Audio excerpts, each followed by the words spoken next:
एक लोक ऐसा है जिसमें सूर्य की किरण नहीं जा रही है, तो पूछा गया, विचार किया गया, फिर पाताल लोक में प्रकाश कैसे होता होगा, उजाला कैसे होता होगा, पाताल लोक प्रकाशित कैसे होता होगा। सारे लोकों में सूर्य की किरण जाती है, केवल एक पाताल लोक में सूर्य की किरण नहीं जाती। रसातल में जा रही है, तलातल में जा रही है, सब जगह पर सूर्य की किरण जा रही है। बस एक स्थान पाताल लोक ऐसा है जिस पाताल लोक में सूर्य की किरण नहीं। पाताल लोक में सूर्य की किरण नहीं। तो किसी ने पूछा कि अगर मान लो सूर्य की किरण इस पाताल लोक में नहीं जाती तो यहां प्रकाश कैसे होता,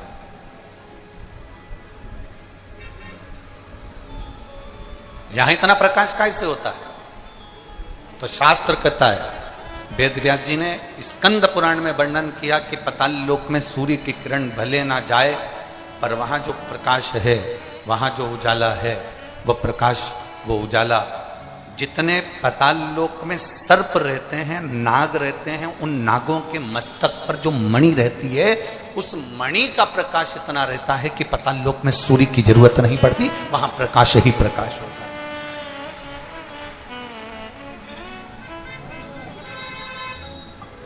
वहां प्रकाश ही प्रकाश होता है।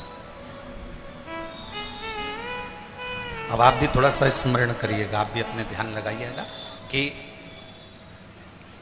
पाताल लोक में भगवान शंकर के वासुकी नाग जो उनके गले में पड़े हुए हैं, पाताल लोक के अगर कोई स्वामी माने गए हैं तो वो वासुकी नाग को माना गया। पाताल लोक का अगर कोई राजा माना गया है तो वो वासुकी नाग को माना गया।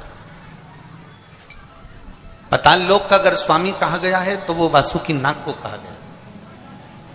और वासुकी नाग कहां पर है? भगवान शंकर के जम के बोलो जरा, शिव जी के गले। अब जब वासुकी नाग भगवान शंकर के गले में है और शास्त्र कह रहा है कि पाताल लोक में सूर्य की किरण नहीं जाती, पर पाताल लोक में इतना प्रकाश रहता है, तो वो प्रकाश कहां से आता है?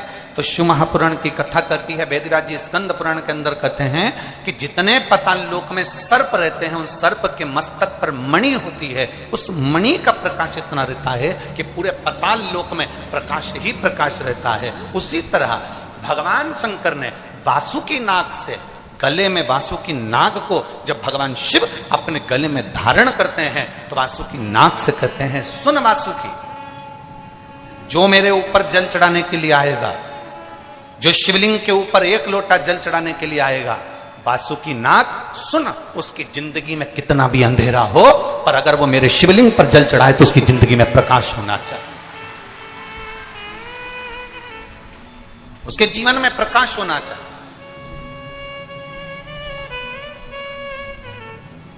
कितने लोग हैं जो शंकर जी के मंदिर में एक लोटा जल चढ़ाते हैं? हाथ उठाओ जरा। सभी चढ़ाते हो? रख लो, वापिस रख लो। धन्यवाद, बहुत बहुत बाबा की कृपा। चढ़ाना चाहिए, प्रतिदिन शंकर के मंदिर तक जाना चाहिए, एक लोटा जल चढ़ाना चाहिए। हम ये नहीं कहेंगे कि बहुत दूर मंदिर हो तो जाओ, आपके घर के पास में जो मंदिर हो, जरूरी नहीं कि आप बहुत दूर जाएंगे तो शंकर जी प्रसन्न होंगे। आपके घर के पास में जो मंदिर हो, आपके घर के नजदीक में जो मंदिर हो, आप तो वहां जाओ। ये शिवलिंग, ये जलाधार और ये धार। अब कई लोगों के मन में प्रश्न खड़ा होता है, कई लोगों के मन में एक भाव उत्पन्न होता है कि हमारे घर में जो शिवलिंग है, हमारे घर में जो शंकर भगवान का शिवलिंग है, क्या उस पर वासुकी नाग लगाना, सर्प लगाना जरूरी होता है क्या? हमारे घर के अंदर जो शिवलिंग है, हमारे घर में जो शंकर भगवान का शिवलिंग है, उस पे सांप लगाना, सर्प लगाना, वासुकी नाग लगाना जरूरी है क्या? तो बहुत सावधानी से समझिएगा कि जो शिवलिंग होता है, जो शिवलिंग होता है, उस शिवलिंग में भगवान शंकर स्वयं विराजमान है, तो उनके गले में अगर सर्प है तो शिवलिंग में आपरूप सर्प है। शंकर जी अगर रुद्राक्ष की माला पहने हैं तो शिवलिंग में वो रुद्राक्ष का बल है। शंकर जी बाघंबर पहने हैं, शिवलिंग में वो बाघंबर का अंश है। शिवलिंग गंगा धारण करे हैं तो शिवलिंग, भगवान शंकर गंगा धारण करे हैं तो शिवलिंग में वो गंगा का तत्व है। जरूरी नहीं कि तुम्हारे घर में जो शिवलिंग हो उस पे नाग हो। अगर है सर्प कोई बात नहीं, रखे रहने दो। सर्प नहीं है तो कई लोग कहते हैं चांदी का सांप बनवा लेती हूँ, पीतल का सांप बनवा लेती हूँ। घर में मेरे शिवलिंग है, उस पे सांप नहीं है, मैं सांप रख देती हूँ, सर्प रख देती हूँ, वासुकी नाग रख देती हूँ। अगर है तो रखो। शिव महापुराण की कथा कहती है, जिसको रात्रि में सोते समय या सुबह या ऐसा लगता है कि मुझे स्वप्न में सर्प नजर आते हैं, सांप दिखते हैं, कोई मरा हुआ व्यक्ति नजर आता है, उसको लगता है कि कोई डरावनी सी वस्तु नजर आती है, कोई श्वेत वस्त्र नजर आते हैं या कोई सर्प नजर आता है, तो हमारा शास्त्र कहता है शिवलिंग, जैसे ये शिवलिंग है पूरा जलाधारी पर रखा हुआ है, और जो शिवलिंग है, इस शिवलिंग के 5 स्थान ऐसे नियुक्त कर लीजिए। कितने स्थान? 5। चंदन लीजिए, उस पे एक चावल का दाना, एक अक्षत, वो भी चंदन में गीला करा हुआ, पूरा चावल का दाना। 5 स्थान नियुक्त कर लो। एक स्थान ये कर लिया, हमने चंदन लगाया, उसमें चंदन का चावल का दाना लगाया। दूसरा स्थान हमने ये नियुक्त करा, हमने चंदन लगाया, उस पे चावल का दाना लगाया। तीसरा स्थान हमने ये नियुक्त करा, चंदन लगाया, चावल का दाना लगाया। चौथा स्थान हमने ये नियुक्त करा, चंदन लगाया, चावल का दाना लगाया। 5वां स्थान हमने ये नियुक्त करा, चंदन लगाया, चावल का दाना लगाया। बस एक बेलपत्र अशोक सुंदरी वाली जगह पर पहले चढ़ा देना है, फिर ये 5 स्थान पर चंदन की बिंदी और एक चावल का दाना लगा देना। इस बेलपत्र को उठाकर लाना है प्रदोष काल में। प्रदोष काल सूर्य जब जा रहा हो, चंद्र प्रवेश कर रहा हो, उसको प्रदोष काल कहा गया। उस प्रदोष काल में इस बेलपत्री को भगवान पतालेश्वर महादेव का नाम लेकर खा लेना है। कभी जिंदगी में तुम्हें सर्प का स्वप्न आ ही नहीं सकता और सर्प का भय नहीं हो सकता। यह पतालेश्वर है। 5 स्थान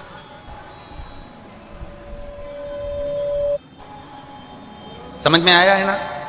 5 स्थान यदि हम नियुक्त करते हैं और 5 स्थान नियुक्त कर कर हम चंदन की बिंदी रखकर एक चंदन में भिड़ा हुआ चावल, चंदन में गीला किया हुआ चावल का एक दाना 5 स्थान पर यदि हम लगाकर एक बेलपत्र पहले समर्पित कर उसको लगाकर फिर हम उस बेलपत्र का प्रदोष काल के समय पर भगवान पतालेश्वर का स्मरण कर कर उसको पा लेते हैं, तो हमें फिर स्वप्न में सर्प का भय नहीं रहता, हमें स्वप्न में सर्प दिखाई नहीं देता। मुझे विश्वास है आप सूर्य को अर्घ देना प्रारंभ करिए। अपने शरीर से, मस्तिष्क से तांबे का पात्र 8 इंच की दूरी पर रखकर सूर्य नारायण को उस जल में से देखो, जो जल नीचे आप सूर्य को चढ़ा रहे हो, उस जल में से देखते हुए सूर्य को अर्घ देना प्रारंभ करिए। और धीरे धीरे, अगर बीमारी है तो बिल्कुल स्लो एकदम धीरे धीरे उस पानी को छोड़िए।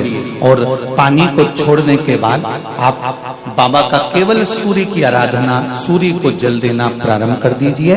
15 से 20 दिन कर कर देखो, धीरे धीरे शुगर और बीपी लेवल में आना प्रारंभ हो जाएगी। अर्घ तो दो, 15 दिन, 20 दिन, 1 महीना, 2 महीना, तुम्हें लगे किसी और वाला हमारा झूठ बोल रहा है, मत, तुम्हारे हाथ में तो लोटा है पानी का। ये सुंदर बात है महाराज। सूर्य नारायण भगवान को जब जल चढ़ाया जाता है, को जल चढ़ाते समय, और ना चांदी का, ना स्टील का, ना लोहे का, ना प्लास्टिक का, ना कांच का, ना सोने का कोई बर्तन, ना कांसे का, ना एल्युमिनियम का,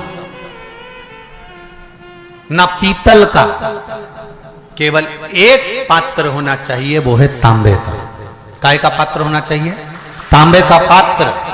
और सूर्य नारायण भगवान को जब 8 इंच ऊपर तुम्हारा हस्त है, और जब हम सूर्य को जल चढ़ा रहे हैं, कैसे जल चढ़ाना है वो भी समझ लीजिए। अगर कोई कैंसर का मरीज है, जिसके चेस्ट में कैंसर आ गया हो, लेफ्ट में राइट में कहीं पर कैंसर आ गया हो या कोई गठान आ गई हो, तो महाराज आप जल चढ़ाते समय उस जल की धार को सूर्य भगवान को जब चढ़ा रहे हो तो धार आपकी गठान की ओर जाना चाहिए, जिससे सूर्य की किरण उस जल में से आपके उस स्थान पर पड़े, उस जगह पर पड़े जहां पर गठान है। महाराज आप लगातार जल तो चढ़ाना चालू करो, अच्छे अच्छे डॉक्टर फेल हो जाएंगे और कह देंगे गठान ठीक हो गई।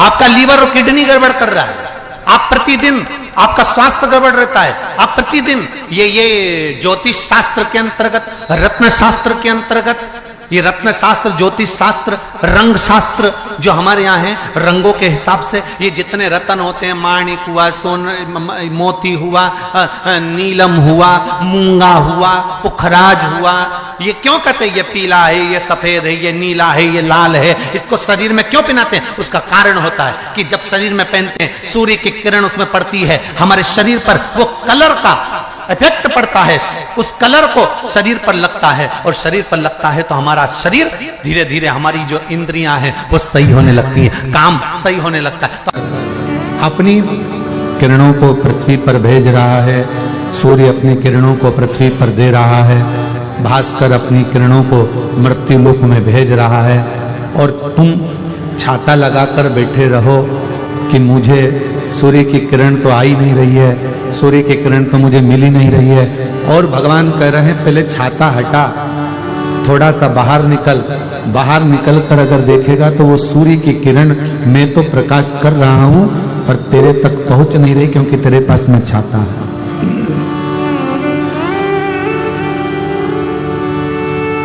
वो सूर्य की किरण आपके पास आ सकती है अगर आप ये अहंकार के छाते को थोड़ा दूर करो। सूर्य की किरण आ सकती है यदि आप अपने भीतर के संशय के छाते को, जो हमारे भीतर अविश्वास है, हमारे भीतर जब विश्वास नहीं होता तो वह अविश्वास अंदर प्रकट होता चलेगा। इन अविश्वास को, अहंकार के छाते को थोड़ा दूर करो। जब यह अहंकार का छाता, अविश्वास का छाता दूर होगा और तू जैसे ही बाहर निकलेगा वैसे ही जब तू शिव की शरण में जाएगा तो भगवान देव अधिदेव महादेव की किरण तुझ पर पड़ेगी और तेरा उद्धार अपने आप हो जाएगा, अपने आप। आज व्यक्ति छोटा और बड़ा गिनने में लगा हुआ। आज बहनें भी आपस में गिनती हैं तो ये गिनती हैं कि हमारी वो बड़ी जीजी के यहाँ इतना पैसा है तो छोटी के यहाँ इतना पैसा है।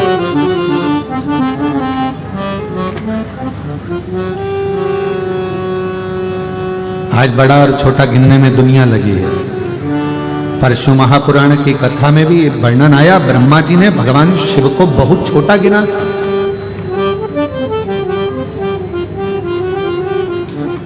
ब्रह्मदेव ने कह दिया था कि यह पूरी सृष्टि का रचना करता मैं हूं, इस सृष्टि का संहार करता मैं हूं, सृष्टि को चलाने वाला मैं हूं, सृष्टि का भोजन देने वाला मैं हूं, सृष्टि को रखने वाला मैं हूं, सृष्टि को संचारित करने वाला मैं हूं।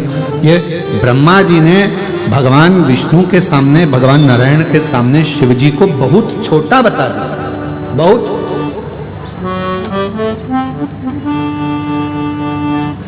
पर शिव महापुराण की कथा कहती किसी को छोटा ना बताओ, किसी को छोटा ना समझिए। तुम्हारे यहां पर बर्तन मांजने के लिए कोई बर्तन वाली मां आ रही है,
लोगों ने दूज के चंद्रमा के?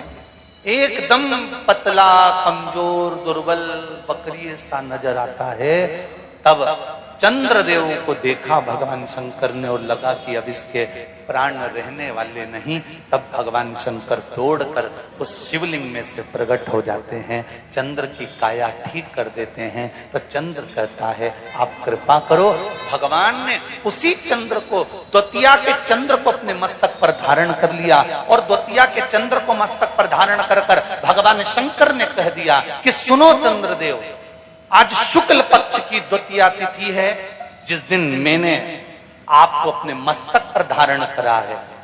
जो भी शुक्ल पक्ष की द्वितीया तिथि को चंद्र का दर्शन करेगा, उसकी जिंदगी में कभी रोग से वो ग्रसित नहीं होगा। हम पहले भी कथा में कहे, आज फिर कहते हैं, जिसकी लीवर, किडनी, जिसकी काया बेकार हो रही हो, चमड़ी सफेद पड़ रही हो, काले काले छट्टे पड़ रहे हो, सोराइसिस जैसी बीमारी हो गई हो, कैंसर जैसा रोग हो गया, बड़े से बड़ा रोग, अगर किडनी, लीवर कितना भी बेकार से बेकार हो गया, डैमेज से डैमेज, उसको शुक्ल पक्ष के द्वितीया चंद्रमा का दर्शन करना चाहिए।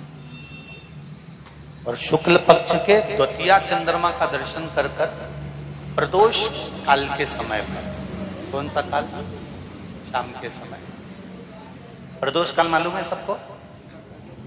सूर्य जब डूबता है उसके 45 मिनट पहले से, सूर्य डूब जाए उसके 45 मिनट बाद प्रदोष काल का चंद्रदेव का दर्शन कर कर कच्चे दूध का छींटा, सफेद पुष्प चंद्र को समर्पित करो, सफेद चंदन का छींटा चंद्रदेव को दीजिए।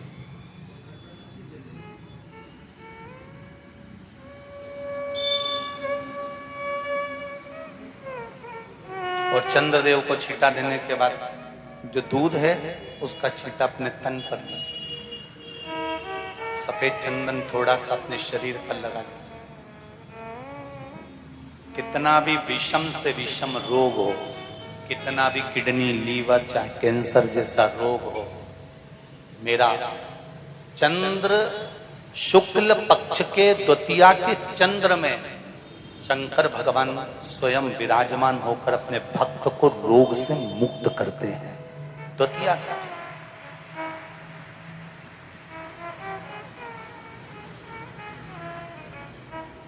जम के बोलो, कौन सी तिथि है? शुक्ल पक्ष के द्वितीया तिथि का चंद्र का दर्शन व्यक्ति को जीवन का सुख देता है। जिसके आंखों में तकलीफ हो, श्रवण शक्ति में तकलीफ हो, बोलने में, मुख में तकलीफ उत्पन्न होती, भारी से भारी रोग, शुक्ल पक्ष की द्वितीया तिथि को भगवान शंकर ने चंद्रदेव को अपने मस्तक पर धारण करा। तो शंकर भगवान ने कह दिया, सुनो चंद्रदेव, आज शुक्ल पक्ष की द्वितीया तिथि को मैंने आपको अपने मस्तक पर धारण करा है।